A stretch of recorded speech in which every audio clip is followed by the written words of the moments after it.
No conversation about Jim's death can be complete without discussing Pamela Corson. Jim and Pamela, of course, were living together in Paris at the time of Jim's death, and Pamela is the last person known to have seen Jim alive. Pamela was using heroin, and Jim is said to have taken some of Pam's heroin that night, apparently mistaking it initially for cocaine.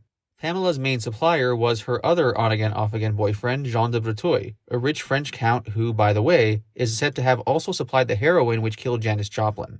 In any case, Jim was not used to heroin, and according to many, it was the heroin that night which did ultimately kill him. More on that later. The circumstances around Jim Morrison's death are shady. The official story is that Jim Morrison died of heart failure early in the morning on July 3, 1971, while he was taking a bath. At the time, he was living in an apartment with Pamela Corson in Paris. Now, several people who knew Jim Morrison have gone on record saying that the circumstances around his death were much darker. According to them, the official version leaves out a lot of important information, and as far as some are concerned, the official version isn't accurate at all. It is important to note that no autopsy was conducted. It wasn't required by French law. I'm going to read to you a quote from Jerry Hopkins. Jerry Hopkins was a journalist who wrote extensively about Jim Morrison over the years. One of the areas he researched about Jim Morrison in particular was his death. Quote, "I was living in London in 1972, the following year, and I visited Paris several times in my search for information. The stories I was told about Jim's death were confusing. The one I heard most often was that Jim died of a heroin overdose in a nightclub called the Rock and Roll Circus. This is a version I heard repeatedly during my interviews, and later was confirmed by sources in the junkie underground talking to Hervé Muller, a French journalist who picked up some of the threads of the story after I returned to the US. Junkies are generally not known for their reliability. Usually, they are anxious to say anything they think the listener wants to hear. In exchange, they hope for enough money to score another bag of relief. None of the sources Hervé talked to were paid for information beyond the cost of the coffee at some sidewalk cafe. Nor was any ulterior motive apparent, at least to Hervé or me. Junkies generally don't look for publicity, and there is little status to be gained amongst other junkies or anyone else to say you shared heroin with Jim Morrison the night he died of an overdose. Of course, there's always a chance that some nut made up the whole story, and that started going around. But the lack of contradiction on the basic points of the story is impressive. Nor does it seem that this version of Jim's death was a fabrication created to counter the official version. To the contrary, the official version, death by heart attack in a bathtub, seemed totally unknown in the junkie underground until its members were interviewed. Jim was familiar with the junkie underground, or at least aware of it, not because of Pamela's sporadic use of the drug, but because of the places in which he chose to drink. The most notable of these in Paris at the time was the Rock and Roll Circus, where the walls were covered with huge photographs of rock stars, wearing clown costumes. Earlier, this was the slickest rock club in Paris, where Led Zeppelin, Richie Havens, and Johnny Winter had played, but by the summer of 1971, it had slid close to the bottom. Rock and roll was still the music played, but now, most of the action wasn't on the dance floor, it was in the bathrooms. The circus was situated at 57 Rue de Seine, on the left bank near the river, and it backed up to a much more respectable club called the Alcazar. The Alcazar at 62 Rue Mazarine presented an expensive dinner spectacle of French music and scantily clad dancers, catering to a crowd of middle-aged French businessmen. The club was large, seating close to 1,000 patrons on 3 levels, surrounding a stage at 4 times the size of that of the more famous Latin Quarter. For some of the junkies in the Rock and Roll Circus, when the police would occasionally raid the club, the escape route was through the circus kitchen, which had a back door leading into the Alcazar's kitchen. It was a simple matter then to slip from the kitchen through the darkened club and onto the adjoining street without being noticed. According to information fathered by journalist Hervé Muller, one of the dealers on the scene in the summer of 1971 was a Chinese called the Chinois. Supposedly, he had a laboratory for making heroin in Marseille, which explains why he happened to have such an unusually potent heroin to sell, running to about 30% pure as opposed to the customary 5 to 10%. Now, the way the story goes, Le Chinois, who was not known to use heroin himself, sold a quantity to a second-level dealer named Michel, who in turn sold a smaller quantity to someone called the Petit Bernard, charging him $100. Bernard then sold that packet to Jim for about $200, warning him of the potency. "That's okay," Jim Morrison reportedly said. "I'm used to it." Now, all sources say Jim seemed to be nervous, upset. All sources also told Hervé Muller that the final transaction took place in the men's bathroom of the Rock and Roll Circus, where Jim snorted the heroin and slumped into a comatose state.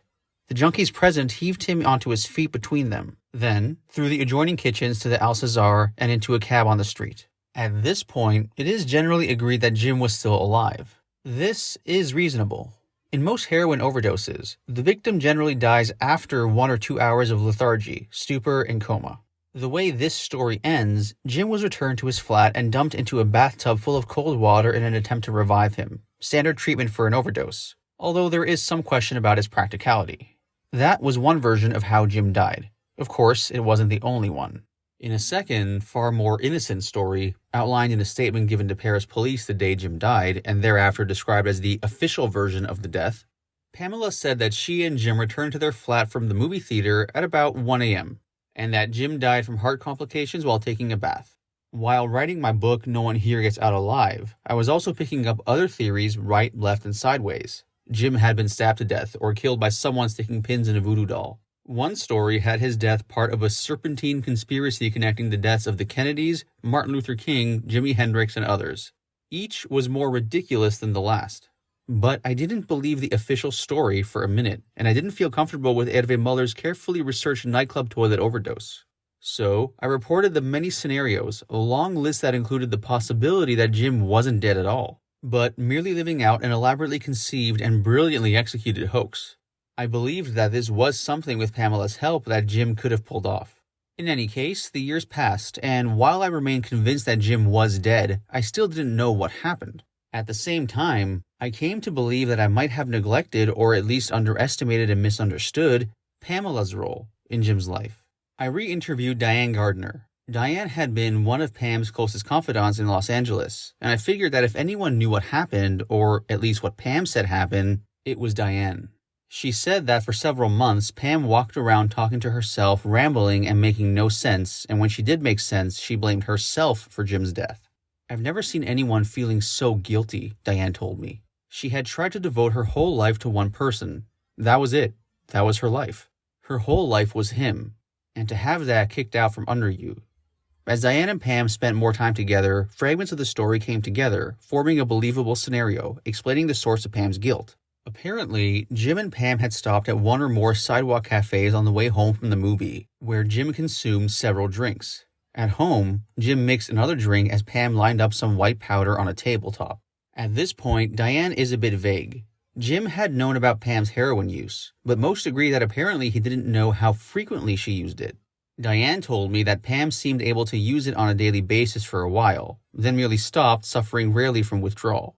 And, Diane said to her knowledge, Pam never used heroin with Jim or in his presence, at least until now. Jim disapproved of heroin. That was confirmed by everyone I talked to. Danny Sugarman, the 14-year-old high school student who hung out at the Doors office and 10 years later helped me get No One Here published, said Jim actually lectured him on the horrors and evils of heroin.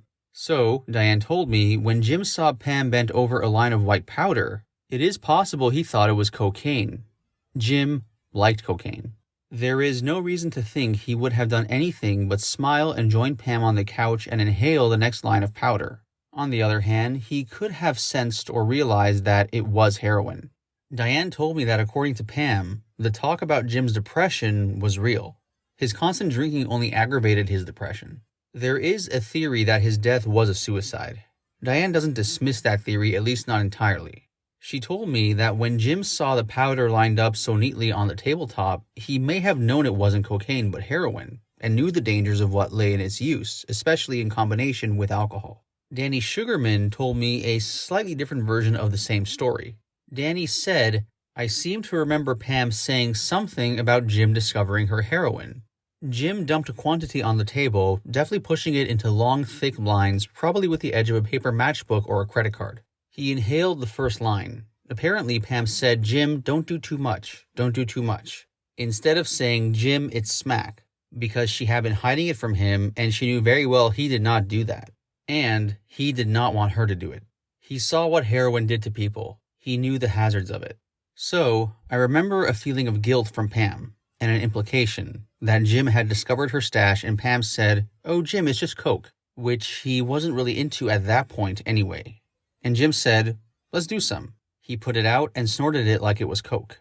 Danny insisted that he didn't know the true story because this was only one of many that Pamela told, and the one she told most consistently, the official version of a heart attack in a bathtub, is, however, the version he believes.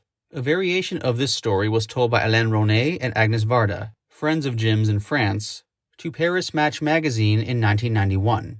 In this version, Pamela took Ronay's arm in the Paris apartment as the doctor was examining Jim's body. Pamela said she and Jim had been snorting heroin for 2 days. Pam said they snorted heroin the night before and again that afternoon, after Jim had taken his walk with Ronay and before he went out to dinner alone. When they returned home from the movie and the bistro, the heroin came out again. Ronay quoted Varda as asking, "Who had the heroin? Was it you?" Pamela said, "Of course." In interviews Varda and Ronay gave to Paris Match magazine in 1991, both he and Varda said that when they arrived, they saw firemen on the street. Ronay asked, "Is he okay?" and was told to ask his questions upstairs. Ronay and Varda went up to the second-floor apartment. Now, there is a contradiction in the Ronay and Varda stories at this point.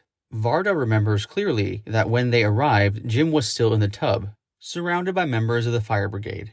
On the other hand, Ronay says that Jim was already on the bed, and that he never saw the body. Varda's accurate description of the death scene in the bathroom gives credence to her story over Ronay's. So bottom line, what really happened in Paris on July 3rd, 1971? I am certain that Jim died of an overdose of heroin, complicated by the alcohol level in his bloodstream.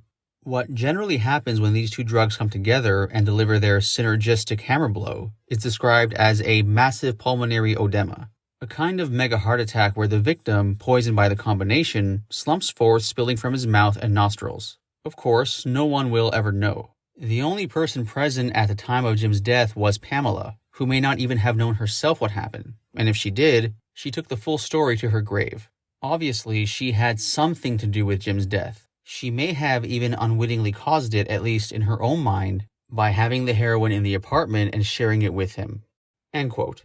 In any case, Pamela Corson was Jim Morrison's live-in girlfriend, and after Jim's death, Pamela made the case that she was actually Jim's common-law wife. Being Jim Morrison's widow would have legal ramifications when it came to Jim Morrison's estate. The following is from Doors biographer Jerry Hopkins. Quote, in 1971, 4 months after Jim died, in an effort to bolster her claim and to be granted an allowance and an advance from the estate, which was still then in probate, Pam filed a, quote, declaration in support of widow's allowance, claiming that all time since September 30th of 67, I have considered that I was married to James D. Morrison, and that I was in fact his wife at the time of his death and am now his widow. It was in 1967, as Light My Fire was finally dropping off the charts, that Pam said she and Jim spent a night in Colorado Springs. Earlier, she had Jim ask Doors lawyer Max Fink which U.S. states had the loosest laws recognizing common law marriage. In her court statement, Pam said, quote, Jim reported to me that he learned from an attorney that to create a marriage in the state of Colorado, it was sufficient if two people stayed together, had marital relations, and agreed to thereby be husband and wife, if, in fact, they thereafter conducted and held themselves out as each other's spouse. Jim and I spent the night at a hotel, had sexual relations, and agreed that we would forever be husband and wife. We very briefly honeymooned in Colorado and then continued our Doors tour. In December of 1971, the 3 surviving Doors filed papers of their own in court, making claims against the Morrison estate. Then, in April of 74, the Doors came back with another lawsuit. Eventually, a compromise was reached, though. Then, as the final accounting of the estate was being made, Pam died. A heroin overdose. If she had lived, she would have received about $500,000 right away, plus a quarter of everything the Doors would make in the future, a sum that subsequently proved to be worth millions. Pam died without a will, which meant her quarter share of all future Doors earnings went to her next of kin, her parents. Almost immediately, Jim's parents entered the fray, demanding their fair share as stated in the California Probate Code. On January 10, 1975, the 2 sets of parents signed an agreement dividing equally the proceeds from Jim's quarter share of all Doors revenue. But it was 1979 before all the loose ends were tied up and the parents started receiving any money. End quote. The following is from Jim Morrison, Life-Death Legend by Stephen Davis, where he discusses Pamela Corson's death and the subsequent legal fallout. Quote, Pamela Corson returned to Los Angeles a few days after Jim died and proceeded to play out a 3-year Ophelia-like mad scene. Reliable information about Pamela from this period is often unsupported and scarce, since she lived in a demi-mundane life in a shadowy milieu of addiction, grief, and occasional mania. After recovering from her Parisian ordeal, she tried to resume her life in LA as Pamela Morrison. She talked to her dog as if she was talking to Jim. She always spoke of Jim in the present as if he were alive.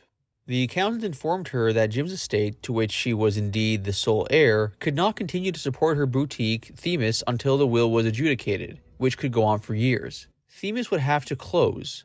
Pamela became so enraged by this that she drove a car into the front window of the store.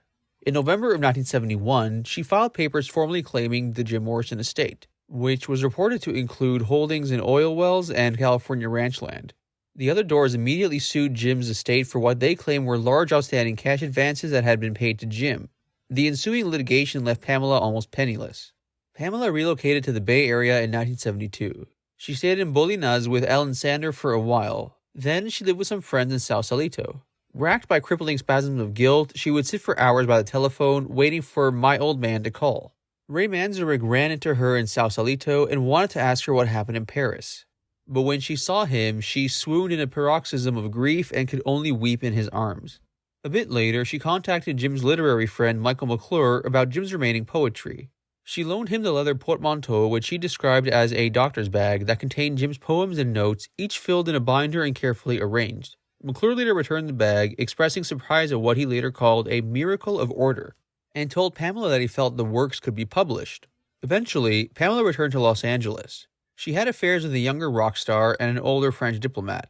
She continued to have serious cash flow problems and a taste for heroin. To survive, she sold her jewelry, Jim's books, and anything that wasn't nailed down, though she managed to keep her small collection of Luger pistols. She was evicted from her house in the Hollywood Hills for non-payment of rent and moved into a garden apartment in West Hollywood. Paul Rothschild said that she used to turn up at his house at all hours, well supplied with barbiturates and heroin. She spent much of her time with Paul Rothschild crying. She kept saying over and over, "I just couldn't control him." Pamela had a lot of enemies. Some believed she had killed Jim Morrison for his money. There were people who were content to see her in extreme distress. They put out rumors that she was prostituting herself, but tracking these rumors always leads back to people who hated her. She may have been kept for a time by the rich Frenchman. Others swore or wrote in thinly sourced books that Pamela had confessed to killing Jim accidentally, that he had snorted massive lines of what she told him was cocaine, but which was actually China White. No one put it past her or stood up to say that it couldn't have happened.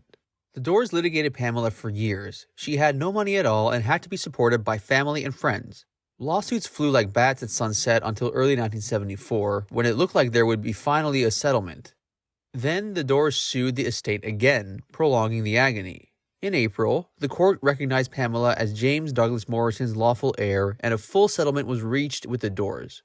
Pamela's initial cash disbursement, hurried through to relieve obvious financial distress, was $20,000. Friends say Pamela seemed a little better after things were settled. Others say she was more despondent than ever. She bought a cherry chrome yellow Volkswagen Beetle. She went to Saks Fifth Avenue and bought a monogram ranch mink stole. She phoned her connection and reportedly ordered an ounce of China White. The people she lived with found her dead on the living room couch on the afternoon of April 25, 1974. At first, they thought she was just taking a nap and let her sleep for hours until it began to get weird. Then, they noticed she wasn't breathing. The cops arrived. A man living in the house who said he used to drive for Jim and Pamela was questioned about Pamela's use of heroin. He volunteered that her quote-unquote husband had died of a heroin overdose in Paris 3 years earlier, and that Pamela had recently spoken about looking forward to seeing him again soon. When they took her away, her long red hair cascaded over the side of the gurney as she was being lifted into the ambulance. The coroner could have called Pamela's death a suicide, but called it a massive pulmonary edema instead. The autopsy noted that she had a severe bladder infection. Ray Manzarek was asked to play at a memorial service for both Pamela and Jim, organized by the Coursons at Forest Lawn Cemetery on Monday, April 29th. Ray played When the Music's Over, Love Street, and Crystal Ship. Pamela's apartment was burglarized during the ceremony, and an unknown amount of Jim's effects were reportedly stolen. It is not known whether there was talk of burying Pamela's ashes with Jim in Paris, but they were later interred in a memory wall under the name Pamela Morrison in an Orange County cemetery. A week later, a probate judge officially awarded Pamela $500,000 and a quarter of the Doors' future royalty income, making the dead girl a virtual millionaire. It later emerged that her family suspected that Pamela might have been murdered, with suspicion reportedly following on a former in-law member of the Morrison family. An investigation produced no actionable results. Since Pamela had died without leaving a will, Jim Morrison's entire estate, including the executorship of his literary and artistic remains, passed to Pamela's parents, Corky and Marie Courson. Sometime after Jim Morrison's father, Admiral Morrison, retired from the Navy in 1975, the Morrisons sued for a share of their son's legacy. Several years later, a settlement awarded the Morrisons half of the financial worth of the estate, but left Jim's artistic legacy in the control of the Coursons. End quote. So bottom line, what happened with Jim Morrison and Pamela Corson the night that he died, July 3rd, 1971, in Paris? I'm going to share with you one more quote from journalist Stephen Davis where he discusses in great detail what happened between Jim and Pam the night Jim died. This is from Jim Morrison, Life Death Legend. Quote, "At 1 o'clock, they called it a night and went back to their flat. Jim was restless. He was sipping whiskey out of the bottle, possibly in pain from his various injuries and ailments. He sat at his desk with an open notepad, but couldn't focus. Pamela was cutting lines of heroin on a mirror with a credit card.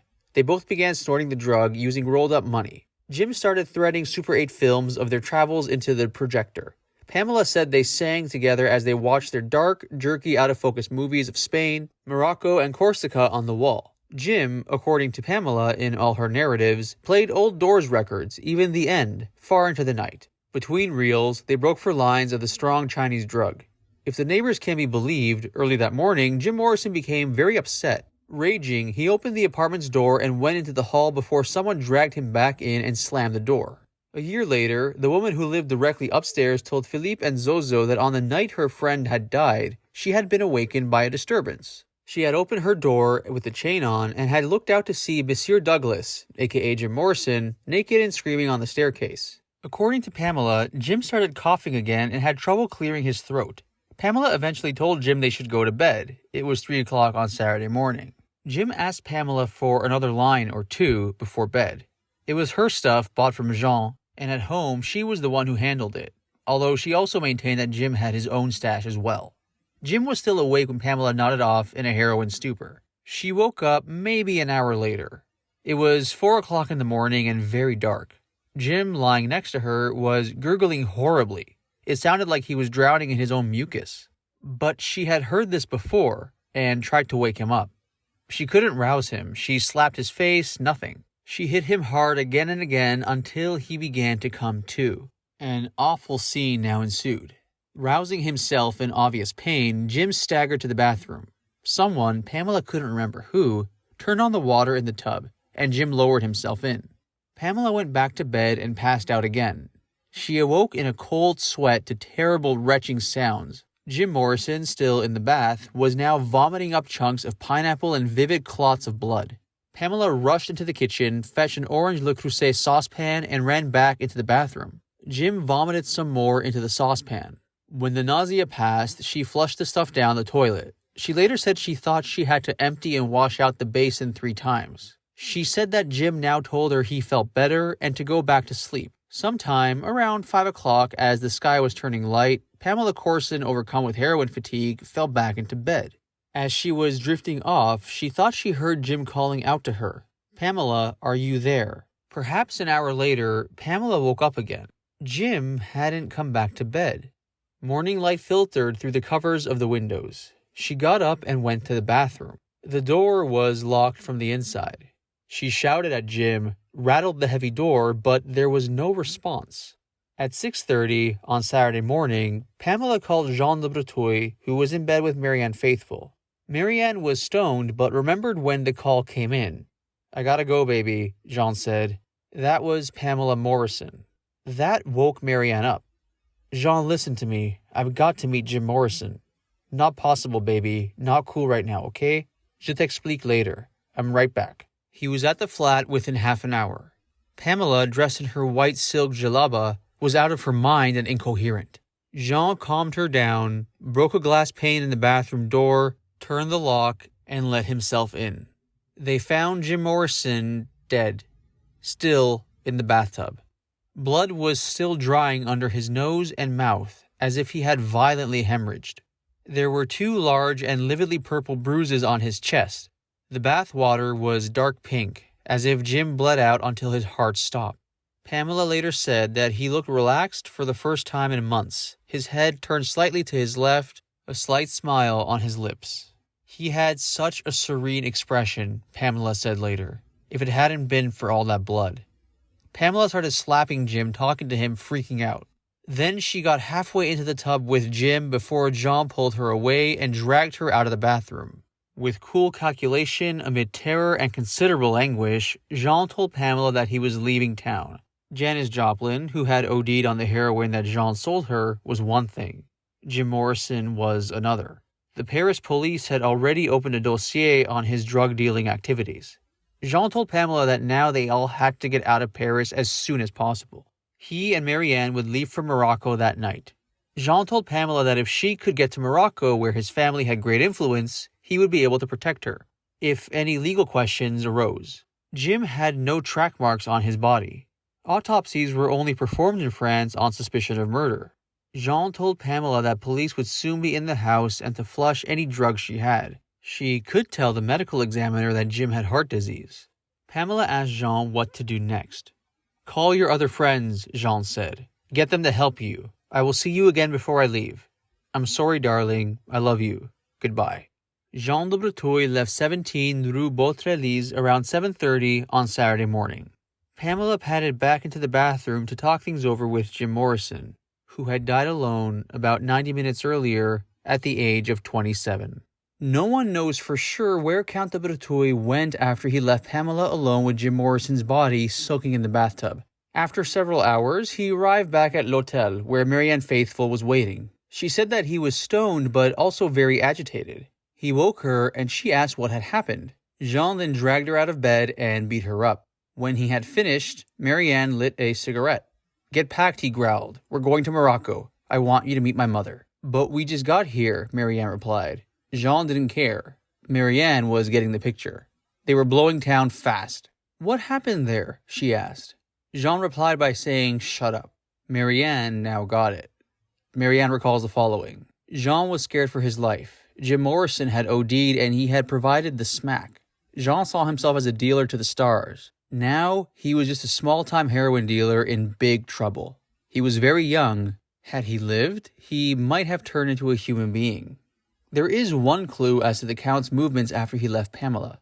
At an all-night disco called La Boule on the Rue de la Montagne Saint-Geneviève, there was a weird announcement made over the sound system that morning by American DJ Cameron Watson. Sometime around 8 o'clock, after a word with a couple of dope dealers who had stopped by his booth, and with only a handful of customers left in the club, Watson stopped the music and said, "Jim Morrison died this morning." Then he repeated the news in French. He was, mysteriously, the first person to announce Jim Morrison's death. Agnes Varda, Jim's close friend, had her phone ring at about 7:30 on Saturday morning. Partner and fellow friend of Jim Morrison's, Hélène Ronet, awoke and answered it, but the line was dead. It rang again a few moments later.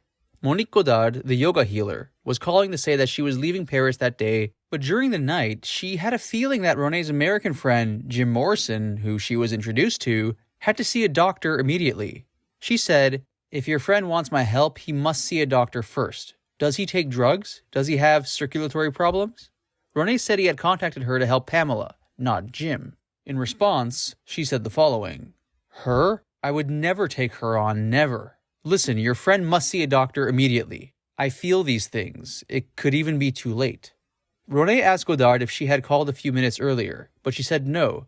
Again told Ronet to take care of his friend and hung up. The phone immediately rang again. It was Pamela Corson, speaking very softly. Ronet told her to speak up, and then heard the fear in her voice. "Jim is unconscious, Hélène. He's bleeding. Can you call an ambulance for me? You know I can't speak French. Oh, please hurry. I think he may be dying." Pamela couldn't say anything else because she was sobbing. She hung up. Ronet dressed and crossed Varda's courtyard to wake her. She immediately called the Paris Fire Department's emergency line. The rescue squad was the best chance for anyone in a medical crisis in Paris to stay alive. She ordered Ronet to write down Jim's address for her and told him to write a note to Bertolucci and the maid that they were leaving in an emergency. She told Renee to bring his American passport, because they would need it when the police arrived. Varda drove them in her old Volkswagen Beetle. They were delayed by a political demonstration on the Ile de la Cité. The students were leafletting the drivers, explaining their grievances. René was almost pissing himself in fear. Weaving through traffic, Varda finally got them to Rue Beautreillis about 9:30 in the morning. Fire trucks, an ambulance, and a small crowd held back by a police officer were in front of number 17. When they got upstairs, Pamela was in the apartment's foyer, still dressed in her wet djellaba, surrounded by firemen. "My Jim is dead, Elaine," Pamela said. "I want to be alone now. Please leave me alone." René was stunned. He glanced over at Jim's empty boots in the hallway, one in front of the other, as if he'd just stepped out of them. When the fire rescue squad had arrived a few minutes earlier, they had lifted Jim out of the bath and laid him out on the floor. They tried cardiac massage briefly, but the body was already cold. They had carried Jim to his bedroom and placed him on the bed. Pamela covered Jim with a blanket. Agnes Varda asked the fire chief if he was sure Jim was dead. With tender courtesy, the chief replied that the resident had been dead for at least an hour before they had arrived. Varda went into the bedroom to be with Pamela. A police inspector then arrived. When Varda came into the hallway, René whispered to her not to let them know who Jim was or who she was either. "Don't exaggerate," Varda replied. "Believe me, they have no idea my films even exist." The inspector began to grill René. "How did you know Mr. Douglas Morrison," one of Jim Morrison's incognito names in France? After establishing that René was an American citizen, he asked about Jim's age, nationality, and occupation. What about the girlfriend? Did they use drugs? He turned and asked the paramedics to write a full statement. René then told them, "My friend's name was Douglas Morrison. Douglas James Morrison, an American. He was a poet. He was an alcoholic, but no, he didn't use drugs." The inspector was skeptical. Looking around the flat, he remarked that poets don't usually live in such bourgeois surroundings. If he was really a poet, as you say, how could he afford some place like this?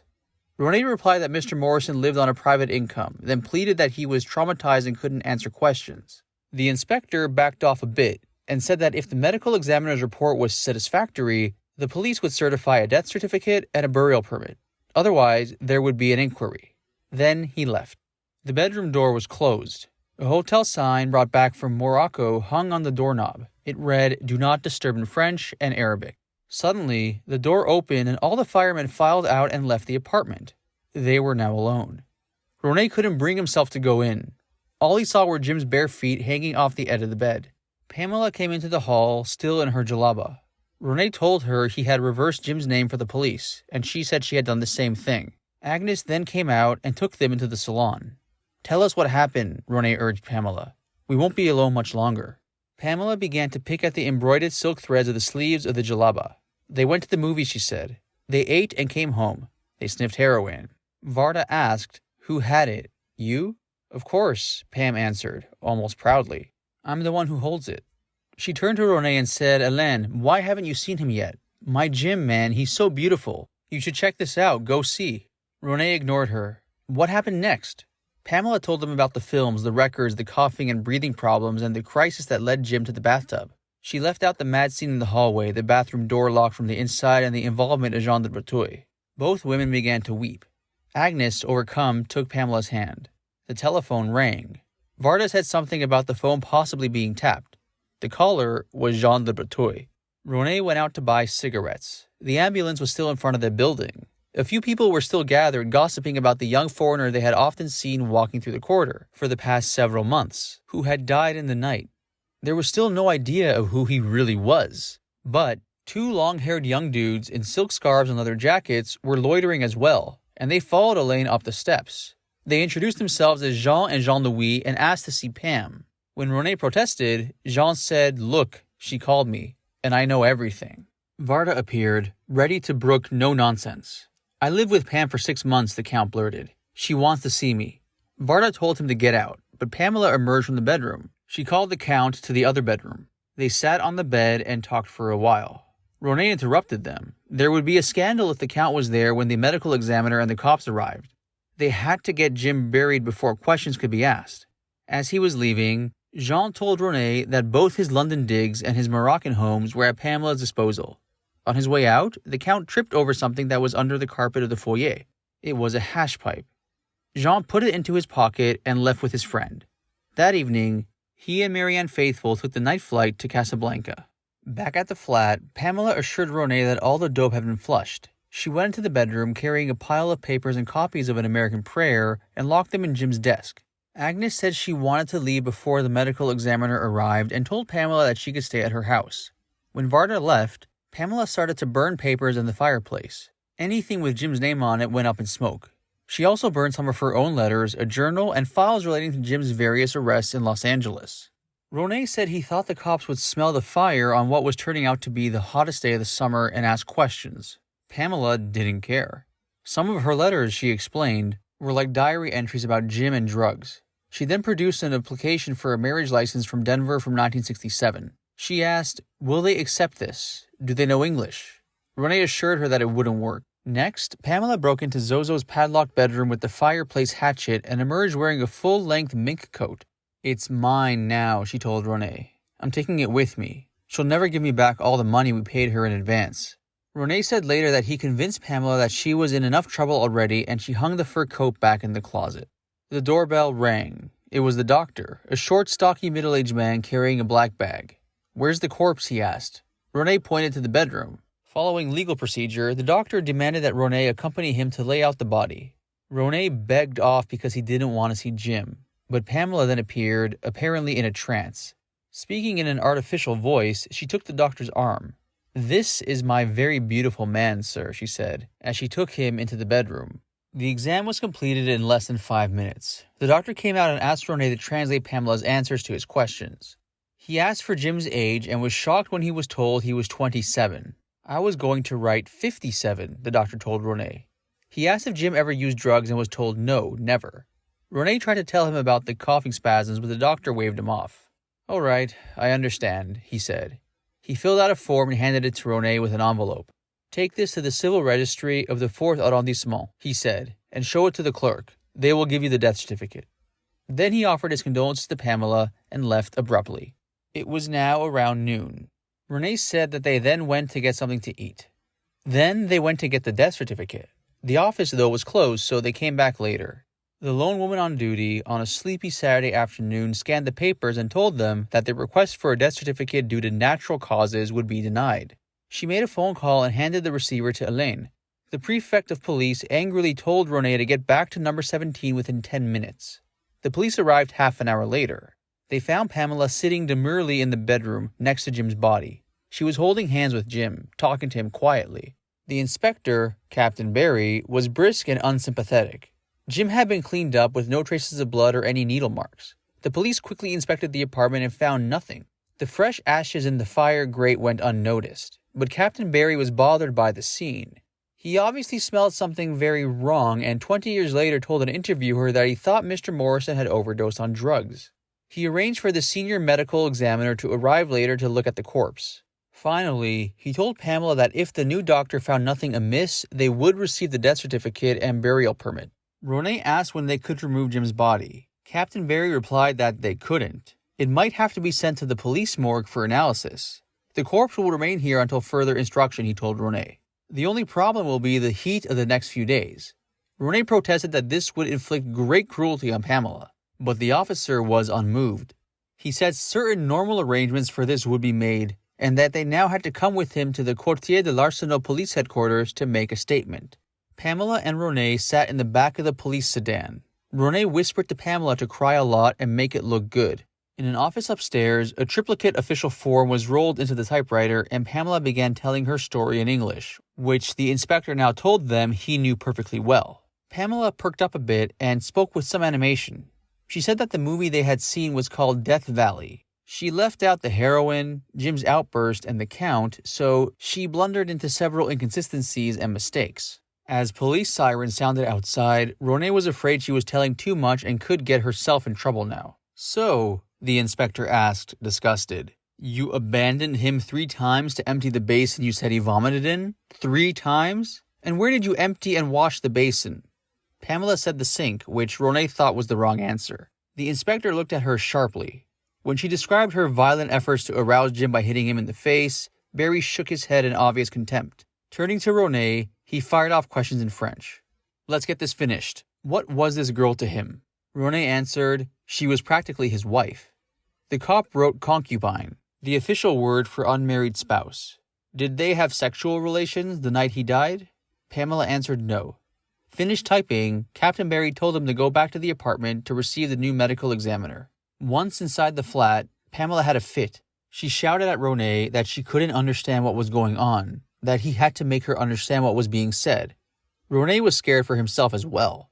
It crossed his mind that if Jim had been murdered, he could be implicated in covering up the crime.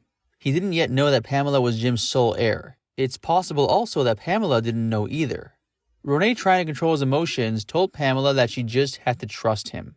Dr. Max Vasile arrived around 6 o'clock, carrying a black leather bag. Jim had been dead for 12 hours now. Vasile was an older gentleman, relaxed, and he smiled at them. He walked briskly into Jim's room and walked out again within a minute. He had a quick look at the bathtub. In the dining room, he told Pamela and Ronay that he thought it was strange that so young a man who seemed to be in good condition should just die in the bathtub like that. Ronay told Dr. Vasile about the heavy drinking and the violent coughing spells he had witnessed. Vasile stood up. He told him that if their statements were accurate, and could not be immediately proven otherwise, he was inclined to say that Mr. Morrison had died of a heart attack caused by blood clots in the cardiac artery. He was now going to the Arsenal station to file his report. He advised them to rest for an hour. You both look very tense, and then join him at the station. Vasile took Pamela's hand and offered his condolences. He took her wrist to feel her pulse and nodded that she seemed all right. After he left, and it looked for the first time that day that they might be in the clear with the authorities, Pamela fell apart and began to cry. Then, when her tears were dry, she had a tantrum. "Valium," she screamed at Ronay. "I want Valium. Give some to me now." Ronay said he'd flushed his pills down the toilet. Pamela started crashing around the apartment until she found a few that she had stashed herself. After she calmed down, Pamela said she wanted Jim cremated and his ashes scattered someplace he liked. Ronay said cremation was very rare in France, and that an autopsy was always required first. Ronay told Pamela about Père Lachaise and suggested they try to bury Jim there, near Chopin, Sarah Bernhardt, Molière, or Claude Debussy. This seemed reasonable to her. Pamela began going through the pockets of Jim's clothes, collecting about $200 in francs in a glass jar. She would need cash for the funeral. She would have to call one of the people she hated, Bill, the door's manager, Bob, the accountant, Max, the lawyer, and get some money out of them. And they all hated her, too. Ronay pointed out that the American banks were shut until Tuesday because of the 4th of July holiday. She decided to ask Bill Siddons to bring the money personally. Ronay suggested calling the Morrisons in Washington. "We don't have to worry about that," Pamela said coldly. While Pamela leafed through some old photos of Jim, Ronay then called Agnes Varda. When they went to the police station, they would have to reveal the true order of Jim's name. Someone might notice, and the story could leak out and cause an uproar. Varda had a press baron friend, whose wife Ronay had once escorted to a Doors concert in Los Angeles. Ronay says that Varda's connection worked for 4 straight days to keep Jim's death off the prefecture of the police's death toll, and any mention of a rock star in Paris suddenly dying out of the papers. Captain Barry received them coolly at the Arsenal station. At 7:30, he handed them the death certificate, backdated to 2:30 that afternoon, and the burial permit. He asked for Jim's passport, which had to be turned over to the American embassy. To avoid giving Jim's real name, Ronay lied that they had left it at the flat. Besides, the embassy would be closed until Tuesday because of the American Independence Day. The inspector said that they could return it themselves and that they were free to go. "What about the body?" Ronay asked. "Leave him where he is for now," Barry said, and picked up the phone. The doorbell rang at 8 o'clock, only a few moments after Pamela Corson and Elaine Ronay returned to the flat where Jim Morrison lay dead. Ronay was making tea, so Pamela answered the door. After a commotion, she shouted to Elaine, asking if he had ordered some ice cream. When he went to investigate, he found a small mortician in a dark suit carrying a plastic bag and 25 pounds of dry ice. The police inspector had sent him. Shown into Jim's room, he wrapped the corpse in the bag with the ice. On the way out, he gave his card to Ronay, told him that he would visit regularly until the funeral. "Believe me," he said, "I'll do my best. But this heat is against us." Ronay told him that Pam wanted to sleep next to the body. The mortician looked pained and said that he strongly advised against it. Ronay left also to get some badly needed rest. On that Sunday, July 4th, 1971, no one yet knew that Jim Morrison was dead. Pamela seemed better when Ronay returned late that morning. The Iceman had already been and gone. Pamela was exhausted, but told Ronay that having Jim in the house made her feel secure. She said that if they could do it, they would live like this forever. The Iceman came again late in the day. He repacked Jim and explained to Ronay that with the continuing heat wave Paris was enduring, the current situation would become impossible to sustain by Tuesday. That evening, Elaine Ronay spoke with a well-connected Paris lawyer who had been contacted by Agnes Varda in case there were problems with the police. The phone rang for the first time that night. Ronay thought it was someone from Electra's London office. Pamela said Jim wasn't home and hung up. Word was getting out. A Radio Luxembourg disc jockey named Jean-Bernard Herbet had heard the mysterious announcement the other night at La Boule about Jim's death and mentioned it on his show, later on Sunday. A Paris party girl told her journalist friend that she had heard the disc jockey at La Boule announcing Jim's death, and she knew that Jim was in Paris. The journalist checked the wire services and found nothing. His editor told him to call the record company for a statement. In London, Elektra's executive Clive Selwyn was soon asked if Jim Morrison had died in Paris. Selwyn replied that he had no idea Jim was even in Paris. He called Elektra executives in Los Angeles. Someone got him Jim's phone number. There was no answer. Then, a woman finally picked up and said that Jim wasn't home. So he called Bill Siddons, the band manager. On Monday, after a second night spent lying next to her decomposing boyfriend, Pamela consented to a burial as soon as possible. Ronay walked across the river and found the house of Bigot, the undertaker, in the shadows of the twin spires of Notre Dame Cathedral, where the old monastic cloister had once stood. Mr. Guillard, the director, explained that everyone wanted to rest at Père Lachaise and there were very few spaces left. Ronay pleaded that Douglas Morrison, Jim Morrison's incognito name, had been a famous young American writer. Guillard brightened. A writer? I know a space. In Division 89, very close to another famous writer, Mr. Oscar Wilde. Ronay was shocked. No, I beg you, not next to Oscar Wilde. Please, can you find another space? A small double plot was found near a memorial to victims of Nazi oppression in Paris in a less desirable location on the other side of the hill. The funeral was arranged for Wednesday morning, July the 7th. On Monday afternoon, the undertakers came to the flat, dressed Jim in a too large dark suit, and stuffed him into a too small wood veneer coffin. Pamela gathered all the pictures of herself that she had and placed them in the coffin. The coffin was then sealed tightly with screws to delay further decay in the hot, dark apartment. Pamela later said she had never seen Jim in a suit before. She said she thought he looked kinda cute. On Monday, July 5th, 2 days after Jim Morrison's death, the Doors manager Bill Siddons got a phone call in his Los Angeles home at 4:30 in the morning. Before he picked up, Cherry Siddons said, "Something's happened to Jim." It was Clive Selwyn, the Elektra Records executive in London, calling with the worst possible news. Siddons called Jim's Paris number, but no one answered. He tried again at 8 in the morning. This time, Pamela picked up. She sounded very nervous. Bill told her there were rumors that Jim had died. "No," she said, "that isn't true." Siddons then asked to speak with Jim, and Pamela began to sob. He told her he wanted to help her and booked a seat on the next plane to Paris. Then he called Ray Manzarek. Ray said they'd heard these types of rumors before, but Siddons said it seemed different this time. Ray said he couldn't believe it without some proof. Among the other Doors, no one was surprised, and there were not a lot of tears shed for Jim. Bill Siddons arrived at 17 Rue Beautreillis in Paris, Jim's apartment, at 9 o'clock on Tuesday morning. He found Pamela with Jim's secretary, Robin Wardle. They explained that Jim was in his coffin, which had been sealed for health reasons. Pamela was distraught and preoccupied with getting her things packed so she could go home. Jim Morrison's friend and then Ronay arrived and explained the situation, and they all agreed to keep the death and the funeral secret as long as they could. Robin took Pamela to the American embassy to file a death report and return Jim's passport later in the day. Pamela was listed in the report as James Morrison's girlfriend. No one mentioned anything about Jim Morrison, because Jim was under the incognito names of Douglas or James Morrison in France, and they left quickly and hoped no one would notice. Sometime that day, Siddons opened a small, ornate Chinese box he found on a bureau in the apartment. He tasted the white powder it contained and later said he thought it was heroin. Pamela was listed as Jim's cousin on the burial certificate. Notarized on Wednesday morning. At 11 o'clock, a small procession wound its way up the cobblestones from the main gate of Père Lachaise, one of the most famous cemeteries in France. Jim was carried up the hill on a noisy, motorized cart, followed by several pallbearers, the undertaker, and his friends, Pamela, Ronay, Agnes Varda, Robin Wardle, and Bill Siddons. They stopped at grave number 5, second row, 6th division. The pallbearers laid the coffin by the grave. There was no priest, no religious observance. Pamela cleared her throat and said in a soft voice that Jim wanted a few lines recited when he died. From memory, she whispered the last lines of Jim's poem, Celebration of the Lizard. Now night arrives with her purple legion. Retire now to your tents and to your dreams. Tomorrow we enter the town of my birth. I want to be ready. The funeral lasted about 8 minutes. Then everyone left. No one lingered at the grave to witness the interment. A couple of elderly French widows tending to their late husbands' graves in the same division witnessed Jim Morrison's funeral. They said they thought the mourners had been in an unseemly hurry. They thought it was a shame to have a funeral without a priest. They walked over to the abandoned grave when the workmen had finished filling it in. They saw only a small square of freshly turned earth.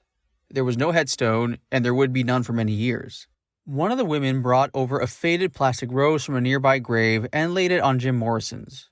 Then there was nothing but the quiet, pretty summer day under the shady trees of the old cemetery. They all helped Pamela to pack her things, except Agnes Varda, who'd had quite enough.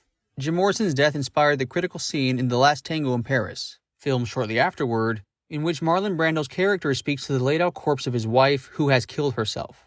It took 25 shipping boxes to get Pamela ready to travel, including a metal case containing Jim's manuscripts and notebooks. Even so, she would leave a lot behind. Bill Siddons was on the last plane to LA on Thursday night. When he arrived the next day, he drove to the Doors workshop and said, "Well, we buried Jim yesterday." Late that night, he called the band's publicists, Gary Stromberg and Bob Gibson. Their answering service found them getting drunk at Dan Tana's. They had to break into their own offices because neither had a key. They asked Robert Hilburn, the pop writer for the Los Angeles Times, to come over at 3 a.m. and then began working on a press release and a statement from the Doors about the death of Jim Morrison. Pamela Corson also flew home with Siddons that night, having left her old man in the soil of Paris, along with a lot of unanswered questions. She was the sole heir to Jim Morrison's fortune, but first there would be hell to pay in California. The reporter from the Washington Post reached Admiral Steve Morrison at home in Arlington, Virginia. The reporter asked him for a comment on his son's death in Paris. There was silence. The Admiral said he hadn't heard anything about it. The reporter said he had just confirmed the story with the Doors manager, Bill Siddons. Admiral Morrison said that if Siddons said it happened, it probably was true. He then asked the reporter to call back with any further information. Admiral Morrison later called the naval attaché at the American Embassy in Paris to confirm the story. The Morrison family was said to be very broken up about Jim's death. About a month later, Jim's passport was returned to his parents, Steve and Clara Morrison. The man who supplied Pamela and Jim with the heroin that ended up killing Jim, Jean Le Breteuil, died himself of a heroin overdose later that year in 1971. Pamela Corson died of a heroin overdose in 1974. End quote. The Doors' legacy is one filled with many ups and downs. Despite the various tensions over the years, thankfully at present, the surviving members of the Doors, John Densmore and Robby Krieger, seem to be on good terms, both with each other and with the overall history of the band. The following is a quote from John Densmore from 2020, where he talks about Jim Morrison. This quote is from his book, The Seekers. Quote, "I was jamming at Manzarek's garage when Ray handed me a crumpled piece of paper with Jim's lyrics to break on through. Day destroys the night, night divides the day. Tried to run, tried to hide, break on through to the other side." Not only were the lines rhythmic, which I as a drummer appreciated, but he was talking about a connection to the void, a raising of consciousness. The words were pulsing with the feeling of a seeker, someone trying to tell us that life is bitter and sweet, but that there is something else. When we first met, the term shaman wasn't in the cultural lexicon yet. Even though I hadn't heard of it, I had read about it in Jim's poems. He was well aware of the techniques of the spiritual leaders in so-called primitive tribes, how they would take psychedelic plants, get into a trance, and heal people. Jim had been a literary scholar for many years, soaking up books and poetry like a sponge. He had started writing at age 14 and had volumes and volumes of journals chock full of his writings, poems, rants, prose. Stories spilled out of his notebooks. In later interviews, he said that his life felt like a bow being pulled back for 22 years and then let go. Jim wasn't a musician per se. In fact, he couldn't play a single chord on any instrument. But as he once told me, when he heard an entire rock concert in his head and wanted to get all that sound out into the world, he thought of melodies to help him remember the lyrics, which were sheer poetry to me. What a gift. If you listen to Crystal Ship, for example, you'll hear the melody crossing some very sophisticated chord changes. Although Jim loved the blues, which have a simple 12-bar form, He also hung on to his inner melodies, which had more complex chord structures. Everything going on in his head was totally intuitive, and without the three of us musicians, he'd have had no form to attach to it. He could write the quintessential Roadhouse Blues and then the much more complicated When the Music's Over and still keep going. The music was never over for Jim. Someone remarked to me that if Jim hadn't found the band, he might have died sooner. I'm still chewing on that thought. The positive side of Jim's success is his impulse to have everything and have it now channeled his angst into creativity. The negative side of it, of course, would eventually surface as substance abuse. The late great Tom Petty, the superb song craftsman, told me a theory of his when we were talking about Jim. Some artists, the very, very great ones, come along with the flame turned all the way up. And the flame is all the way up and you use a lot of fuel fast. And you've got to just get the heat that comes off it. Morrison was full of creativity that had to get out one way or another. The spirit in the bottle eventually doused that flame. But all of us were blessed with his creative spirit for 27 years. That he roamed the planet and gave us that gift of sound. And the sound that came out of Jim's mouth was so special. At first, nerves made his voice thin, but eventually, after about a year of rehearsals, it developed into a deep baritone. Then there was his scream. It sounded like someone being killed, a moan from the bowels of his soul. For a guy who had never sung before he met his bandmates, his voice was a huge gift. While his fellow rock singers began to have throat problems and some had to undergo surgery, Jim never seemed to hurt his pipes, even though he sometimes sounded like he had reached down into his throat and ripped it out to show the world. I guess he naturally sang from his diaphragm, which is the proper way taught by vocal coaches. His three musical sidekicks, and it took three of us to match the energy of this one person, were lucky and talented enough to figure out the perfect sound bed for Jim to lie down in. When he first sang the end a cappella, it struck me as a goodbye love tune. But over time, as we played it in the clubs, the middle section stretched into a king-size bed for Jim to revel in. You could just feel the love and comfort he got from surrendering to the drone-like guitar, the sustained organ, and the trance groove of the song. My intuition told me to take off the snares, a typical rock sound, and play the dark and moody sound of the tom-toms instead. Jim felt safe enough, cozy in that sonic bed, to free up his subconscious mind and let out deep, dark poetic musings. He unearthed the primal, sexual, Oedipal underpinnings of all of our psyches. The blue bus is calling us. Driver, where you taking us? Meet me at the back of the blue bus. Doing the blue rock on a blue bus. Yeah. Even though I didn't understand some of Jim's lyrics, I didn't question them. I felt them, and they felt right. My friend Robert Bly, the American poet, once said to me that sometimes he'd write a line in one of his poems that he didn't quite understand, but felt needed to be there. Wrapped in a sheet of sound, Jim exposed the archetypical undercurrents threading us all together that we normally aren't aware of. But sometimes, Jim didn't seem to analyze his poetry and just let it rip. Ride the snake to the lake, the ancient lake. The snake he's long, 7 miles, he's old, and his skin is cold, baby. We all took a chance with Jim, meeting him at the back of the blue bus, doing a blue rock, and we are forever grateful. The sound coming from the back of that bus was deep. Primal fears, primal lusts, and everything in between. When I realized Jim was on a fast ascent, I pulled back as a friend, for self-protection. Granted, as soon as we leave the cradle, we're all headed to the grave, but I knew my own descent would be more gradual. I thought what we were doing might last a decade or so, but I had no idea our lead singer was tapping into a core of universal sound vibrations, sonic waves that would last for 50 years, that continue to resonate to this day. Winston Marsalis, who wrote Blood on the Fields, the first jazz composition to win the Pulitzer Prize, describes music as an invisible force. I'm proud and grateful to have been part of that sound with the Doors. Fueled by Jim's drive, we helped him get that concert out of his skull and into the universe. I know that Light My Fire was played on the Apollo 17 mission in 1972, and recently, our first album was put in the Library of Congress, so the Morrison message did get out. I'm sure Jim is very happy about that. End quote. As discussed at the beginning of this video, the Doors wasn't just Jim Morrison, but 4 musicians. Key among them was Ray Manzarek. The following is also from John Densmore's book, The Seekers, where John talks about Ray's importance to the band and their personal relationship through the hard times. Quote, Organ wizard Ray Manzarek. You see, Ray came with 2 musicians inside his one frame. Let's go back to the beginning. After meeting Ray at the Maharishi meditation class in 1965, I ventured down to his parents' Manhattan Beach house to attend a jam session. I drove up the alley where I heard rock and roll coming from the garage. Ray came out of the front house, walking down the narrow passageway between these beach cottages. He wore a blue long-sleeve dress shirt with the sleeves rolled up and the top unbuttoned halfway. His white pants were also rolled up to reveal flip-flops on his feet. In one of the buttonholes on his shirt, he had placed a daisy. Ray broke into the warmest smile as he directed me where to park. He certainly looked more relaxed than at the meditation class the previous night. That had been a follow-up meeting after we were all initiated, and Ray was complaining about not getting the instant bliss that was promised, he thought, by Jerry Jarvis, the instructor.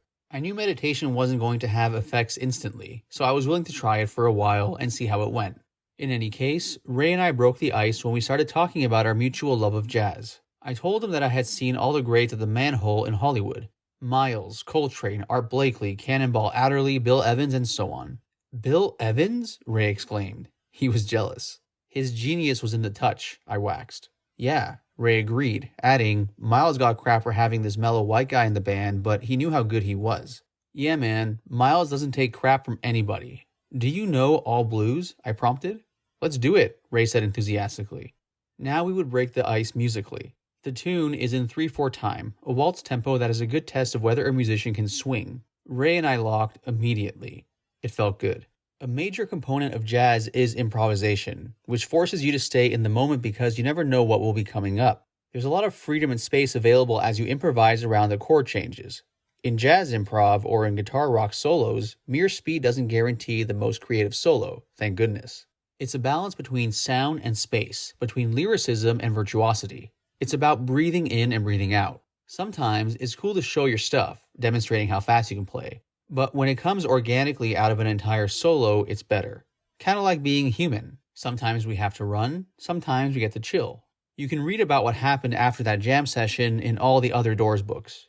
The extremely important thing to know is that Ray was the first to see the magic in Jim Morrison. He even received flack from some of his fellow UCLA film students for hanging out with Jim. They thought Jim was too crazy. The first set of lyrics Ray gave me, I think intentionally, was for Break On Through to the Other Side. He had immediately resonated with Jim's connection to the world behind this world, or, to quote Michael Mead again, the world where this world came from, just as I did. Another extremely important musical moment happened a month later. We had been auditioning bass players and didn't seem to be getting anywhere. Ray said that he'd seen a Fender electric keyboard bass he wanted to try. I went with him to Glenn Waylich's Music City in Hollywood to check it out. After parking, we passed the display window of the musical instrument department, and there it was, sitting on top of a stand. It looked like a couple of octaves, 24 black and white keys with a silver chrome top. Let's go through the record department quickly, I said, because if we look at everything, we'll never get to the instrument department. Ray knew what I meant. Years before, I got stuck listening for hours in the record booths. What a great store. You could actually play something before you bought it. Started by Glenn Waylich's and songsmith Johnny Mercer, Music City was mecca for all Southern California music junkies. I drooled all over Coltrane's LPs in that booth, I said, as we passed the brown mahogany listening section and entered the musical instruments department. Ray asked if he could play the keyboard bass, and the rep plugged it into an amp. Ray began doing those repetitive lines he was experimenting with on our new songs. I'm thinking of playing this with my left hand and the organ with my right. It sounds like it has enough punch, I said. We didn't want the bass to sound so mushy, which would have been a trap without a separate bass player plucking a string. Remember, this was before the advent of synthesizers and computers, which eventually could duplicate almost any sound in the world. The keyboard bass was a few $100, significant money then, but we bought it. This was a pivotal moment in the formation of our sound. It forced Ray to play the keys more sparsely, with his right hand only, and it also made him simplify his left hand bass lines. So now in rehearsals, I concentrated on connecting with Ray's left hand. Bass players and drummers are like brothers, working in the basement cooking up the groove. If they don't lock together with the feel, the ensemble will suck. You can have a brilliant drummer and bass player and a lousy guitarist and the band will survive. But if the rhythm section, bass and drums, is lousy, it won't fly, no matter how brilliant the guitarist is. You see, for drummers, one beat is extremely long. The space between one beat and the next is extremely important, since the space implies the feel of the entire composition. If you play on the front of the beat, as in military music, Irish music, polkas, etc., the style I learned in high school, the feel is rather controlled. I used this style way back when I played bar mitzvahs. On the other hand, if you perform with the accent on the back of the beat, if you don't hit the next beat until the last second, the feel is very laid back as in the blues, R&B, ballads, etc. I certainly got this style down playing in bars for years. When the Doors got started, we covered the blues a lot until we had enough originals, so our foundation was first built on a laid-back feel. If you wait until the last millisecond to come in with the second beat, you're playing the blues, leaving as much room as possible for the sadness to enter. Then the originals, with Jim's percussive lyrics. Push the pulse forward a little. Thank goodness Ray and I were in the same arena when we wrote the music to those words. Simply put, if Ray and I had not felt the pulse for Jim's lyrics the same way, there would have been no Doors. I don't mean to be self-congratulatory here. What I do mean to stress is that the rhythm section is the foundation of any ensemble, whether it's a quartet or a 40-piece orchestra. And without a strong foundation, the structure will crumble. It eventually turned out that with Ray and me as that foundation, Robby could build the walls for Jim to sit on top of as the roof, or up front as the lead singer. The walls were formidable because of Robby's gifted songwriting skills. If there is mutual respect, the structure will have balance and be very solid, so I credit the pairing of Ray's left hand and my drumming as a blessing from the muse. Now, let's talk about Ray splitting his brain into two. He simultaneously had to lock into a repetitive bass pulse with his left hand and support Jim's lyrics playing chord changes with his right. To do this, he said he thought of playing boogie-woogie bass lines that he learned as a kid in Chicago. If that wasn't enough, he occasionally came up with the most memorable keyboard hooks, music segues in popular music. For example, think of the intro to Light My Fire. It's a circle of fifths played in a Baroque Bach-like style. This keyboard part is permanently stamped on everyone's brain. We will never forget it. Or, take what he created in Riders on the Storm, the mysterious sound supporting Jim's dark lyrics. It was an incredible extended piano solo that I wrote with him up and down the full arc of human emotions. From pianissimo to fortissimo and eventually everything in between, that solo of Ray's will also be stamped on all our brains forever. You only need to hear a couple of bars of music from a great artist and you can identify who it is. Elvin Jones, Ravi Shankar, Janis Joplin, Bob Marley, Van and Jim Morrison. You hear Ray's hand on a Vox organ and you know who it is in 3 seconds. Maybe it's sadness over losing Ray. My early father figure had crossed over. But these days, I aspire to having an even better relationship with my old keyboard player than before. I make a joke about this over and over concerning my deceased mother, but maybe it's not really a joke. An even bigger space can open up in the wake of a significant person's departure. My mind tends to go to my mother and to Ray more often now, because I know that I can't reach them on a physical level. For instance, having dinner in a French restaurant, I flip my fork over like Europeans do and immediately think of Ray. He and his wife Dorothy always ate that way, looking like sophisticated continental diners. As a 20-year-old, I was intimidated by their sophistication. I felt clumsy with my less refined manners.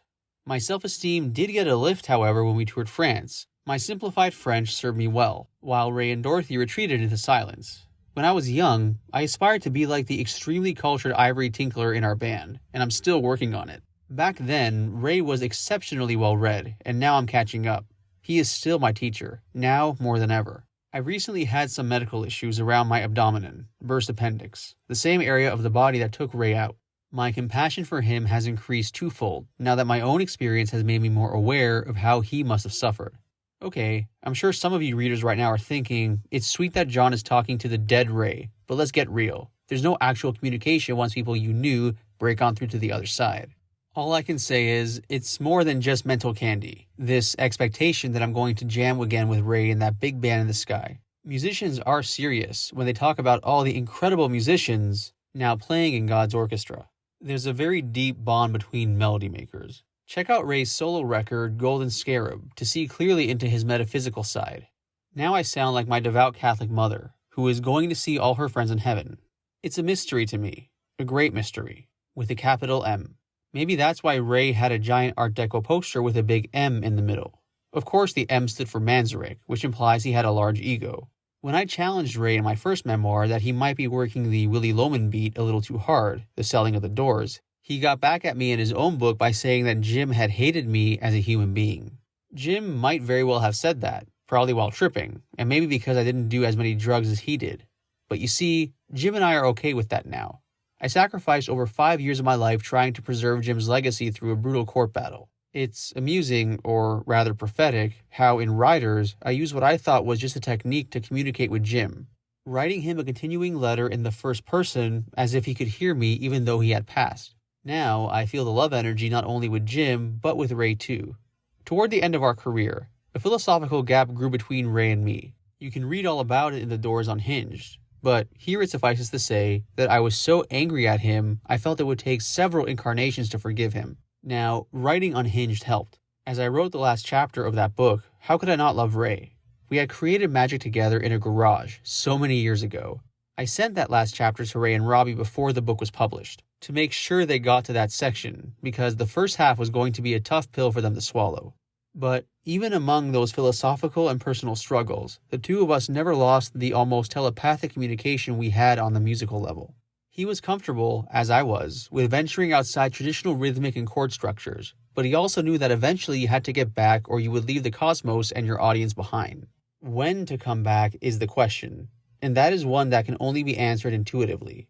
Ray and I were completely in sync when it came to finding common musical ground. The musical ground each of us brought to our partnership fed us well and fertilized our unique sound and feel. With my drums and Ray's left hand as the bottom, Robby Krieger's liquid guitar completed the sound. The resulting melting pot was an American gumbo that Jim obviously couldn't get enough of. I say that not out of arrogance. Just think about it. Here was a guy who had never sung before and who, after getting over his shyness, sang from the bowels of his vocal cords. He was in heaven, lying on the bed of sound we made for him. Without Manzarek, our quartet would have sounded like a three-legged dog. When I heard that Ray was getting really sick, I gave him a call. Our relationship had obviously been strained, so I was very pleased that he picked up the phone. We talked about his bout with cancer, and I said to give his wife Dorothy my love. At the time, I didn't know it was going to be my last conversation with him. I'm so grateful that we had a closing talk. I will forever miss this remarkable, gifted musician. After Ray passed, I called Robby, told him death trumps everything, suggested we get together. It felt so good. After only a few bars, we were back in the garage in Venice, California.